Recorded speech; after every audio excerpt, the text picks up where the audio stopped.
প্রথমেই বলি আজকের কিন্তু ভিডিওটা একটু বড় হতে চলেছে, তাই প্লিজ একটু ধৈর্য ধরে ভিডিওটা পুরো দেখে নিও। তাজপুর থেকে ফেরার পর সন্ধ্যাবেলা বড়মশাই নিয়ে গেছিল নিউ দীঘার লোকাল মার্কেটে, কারণ আমি ওর কাছে আবদার করে বসেছিলাম দীঘাতে গেলে কিন্তু স্কুইড খাবো।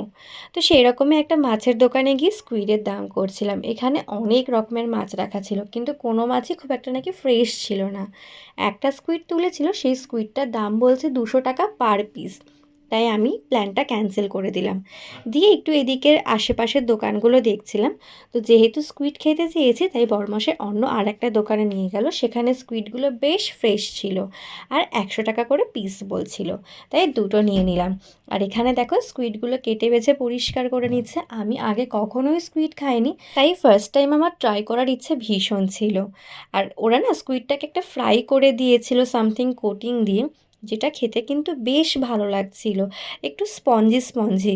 আমরা সবাই মিলে ট্রাই করলাম, আমাদের কিন্তু বেশ ভালো লেগেছে। আর এই দিকে দেখো আমার মাম্মাম, ওর পাপা এই গরুটার গায়ে হাত দিচ্ছে বলে মাম্মামও হাত দেবে, মানে পাপা যা করবে তাই করবে। পরের দিন বাড়ি ফেরার সময় আমি আর রাশি গিয়েছিলাম একটা শাখার দোকানে শাখা পলা পড়তে।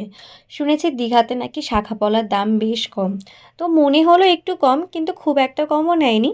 তো এখানে আমরা দুজনে অনেক রকম ডিজাইনের শাখা দেখছিলাম, আর এই নিউ ডিজাইনের পলাগুলোও দেখছিলাম। তো দেখার পরে ফাইনালি দুজন এই শাখা পলাটা নিয়েছি, মানে একই রকম ডিজাইনে দুজন নিয়েছি। এরপরে আমরা বেরিয়ে গিয়েছিলাম মোহনার উদ্দেশ্যে, কারণ বাড়ি ফেরার আগে ঠিক করেছিলাম মোহনা থেকে শুটকি মাছ কিনে নিয়ে যাব। তো সেই মতো মোহনার একটা শুটকি মাছের দোকানে গেলাম আর দেখলাম কত রকমের শুটকি মাছ। তো সেখান থেকে বেশ অনেকটা পরিমাণ শুটকি মাছ কিনে নিয়েছে। আমার মাম্মাকে দেখো কি করছে।